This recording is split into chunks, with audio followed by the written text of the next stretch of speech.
from the heart. Hello everybody, I'm Josh and welcome back to Horror from the Heart, episode 24. And as the title says, waiting was pure torture. Because of the episode that I was talking about previously with witches, we started talking a little bit about torture devices and torture methods that were used to get these witches to confess. And it really kind of got me thinking about torture devices across time and, the torture methods that they had across all of the ages that went on from the very beginning of recorded history, pretty much. And I found it pretty interesting on some of the stuff that I was able to find.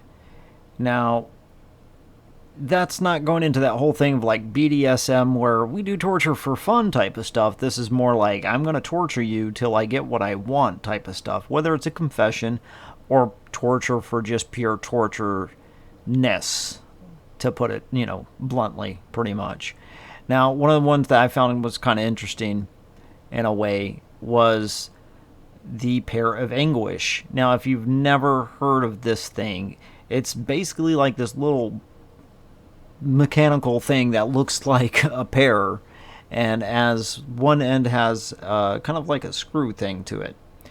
And this thing would actually be inserted into either women or homosexuals or liars, and as they would turn the screw, the pear would open up, pretty much ripping up the insides of somebody. And if that's not horrific, I don't know what is.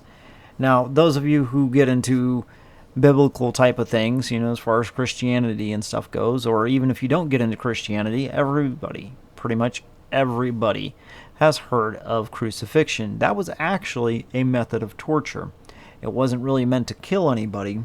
It was just more to make people suffer more than anything. And that would be one of those ones where it's like a lot of people ended up dying up there being crucified. And it was done during a lot of that medieval torture type of stuff because of the factor it was in that realm of Catholicism and stuff like that. And that's not to sit back and say that, it's a bad thing now. If you believe, you believe. If you don't, you don't. Whatever you believe in, good on you. Just keep believing. And if you don't believe, hey, that's all on you too. You just don't believe, and that's great. You do what you do. But getting out of that, getting back onto some of these torture devices, this is really going through this stuff makes you realize how horrific humanity can be in a lot of different ways. Not just for the factor that we get into a lot of the horror stuff that we do, because we love the horror stuff. We absolutely do. And when it comes to real life horror stuff, it makes it a little bit more, I don't know, there's a little bit more panache to it, I guess you would sit back and say. Because the factor that it's something that actually happened. And we have a lot of horror movies and horror comics and games and stuff like that that take these torture methods and change them up. So it makes it kind of exciting in that way, because the factor that we get into that, like you look at movies like Saw or Hostel, and there was tons of torture type of stuff that was in that. But we love movies like that. Or The Human Centipede. Granted, I know not everybody likes The Human Centipede, and I totally understand why you wouldn't like The Human Centipede, but that would also be one of those things I would say it's kind of in that realm of torture. Now, getting back onto the actual torture devices and stuff like that, gave you a couple examples right there. But there's a lot of different ones that were out there. I mean, there was also one where it was called the Spanish tickler, not to be confused with the French tickler. But the Spanish tickler was basically like a set of razor-sharp claws that they would use to just pretty much rip people's flesh away. And then you had another one where it was called the lead sprinkler. And basically, it was like, if you ever seen the anointing rods that some priest would use, it's kind of like that. But instead of it being filled with like holy water, it would actually have molten lead in it or boiling oil into it. And that was actually used to like kind of sprinkle across people to get them to confess to whatever. Or if, they got done doing what they wanted to do or got whatever they wanted out of the person, they were ready to kill the person, they just kind of drip molten silver into the person's eyes to kill them off at the very end of that kind of stuff, which is pretty gnarly, pretty nasty. Now, one of the ones that I actually found really kind of interesting, though, was the Brazen Bull. Like, a lot of the ones that we have that deal with fire are kind of interesting in that way, because it's not directly setting somebody on fire, but using fire to an effect. Brazen Bull was one of those ones, if you've never heard of it, And this was one of the ones that was used, I want to say, in like Greek times and stuff like that too, because I think there was like history stuff onto that. But with that one, they would literally put somebody into like a bronze bull or an iron bull that was basically like a mold or a cast, and then light a fire under it, basically cooking somebody to death. And I couldn't imagine what that would be like, just the pure agony of something like that. But then they also used rats, and I think this was more like medieval type of stuff that they ended up doing. They used rats, and it would pretty much get like a bucket, put a rat into it, put it on somebody's chest or belly, and heat up the other side. And of course, you heat up the other side, the rat's going to freak out, and the rat only has one place to go. And where's that going to be? Straight through the human body. And again, absolutely horrific just to sit back and think about some of the stuff.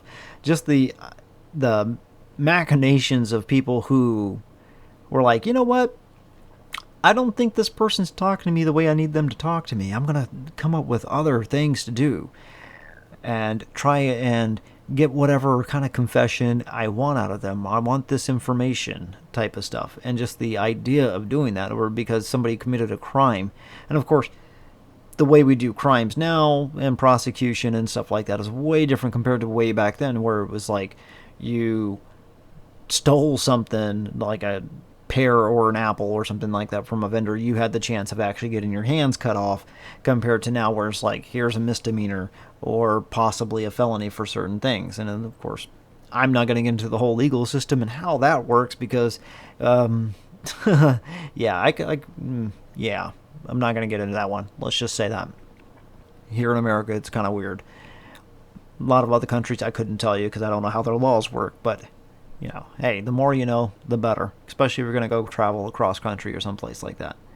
But getting back into the whole torture type of stuff, though, I really find it kind of interesting just the amount of different ways that we have to torture people, and the amount of different ways that people would have ways to torture people. Like, if you've ever heard of like a pillory, think of like the rack.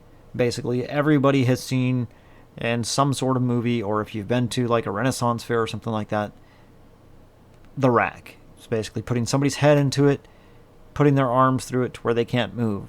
But the thing about it is a lot of times whenever people were put into those, they were set there for days. And I don't mean like you get a break, get to go potty, get to go eat or anything like that. You were there for days.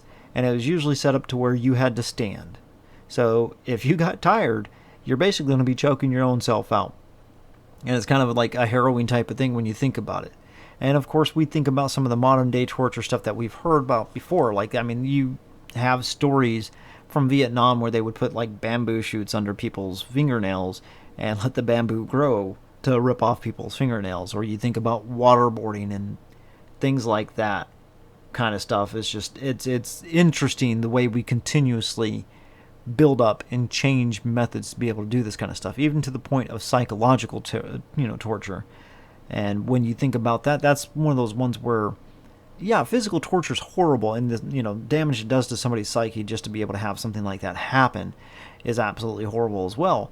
But just psychological damage to somebody in general, and you tend to see that a lot with people who are abusers, or how to put it, and just narcissistic type of people out there. They will find ways to basically psychologically torture people, and that's one of the reasons we have so many things out there with psychology and stuff like that now. Whether you believe in psychology type of stuff or not, I'm a proponent for that one, and I will absolutely sit back and say, if you've ever been through something traumatic and you feel like you need the help, by all means, go out and go seek professional help, because there are tons of people out there who are willing to help and talk to you, especially if you feel like there's nobody out there who's going to listen, because there are people out there who are going to listen. I'm one of these people who will sit there and listen to you and try and work through stuff with you when it comes to that. But the psychological torture that we end up having throughout the years because of people who are abusers or people who are narcissistic to that manner, just to be able to get what they want, it can leave a lot more damaging effects than perhaps doing other things like that. Not granted, physical scars are one of those things, but something that deals with that kind of stuff, your brain's your main thing. That's damaged. You don't feel right. Your body doesn't work right. That kind of stuff. And to me, that's one of those ones I always kind of felt was the worst type of torture, was that psychological torture. Now, granted, I don't want to get maimed. I don't want to get boiled alive or anything like that to kind of manner either. But still, to me, that's my thing right there. So with that, though, I'm kind of curious as to if you guys have heard of any of these methods that I've mentioned, if you guys know any other methods that are out there that were just kind of like interesting in that kind of way. And it's not that like, again, not that like, ooh, I'd love to do that to somebody. Granted, we all have that kind of thought every once in a while because it's like, well, that person pissed me off. But more like in that interest of like, that was kind of like messed up, but it's interesting all at the same time. Or you kind of like in my area where it's like that psychological torture, that kind of thing that really kind of gets you with that kind of stuff. So if you've made it this far, I want to thank you guys very, very much for listening to me ramble on each week. If you're here each week, if you're listening to this in podcast form, leave me a review, share it out with other people, spread the word. I'm trying to get a discussion going on with all of this stuff.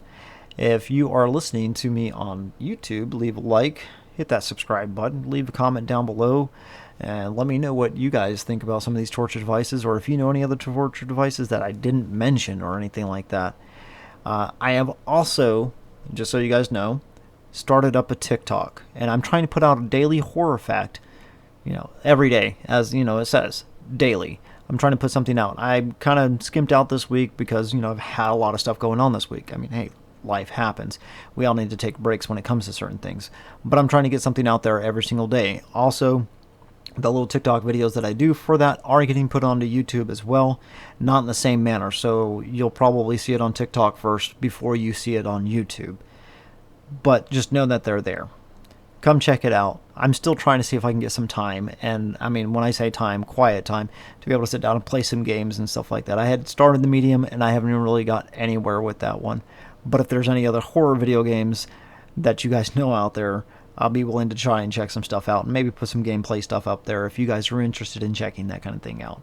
Again, thank you very much for this, taking the time to listen to me and everything, and I hope to see you guys in the next episode.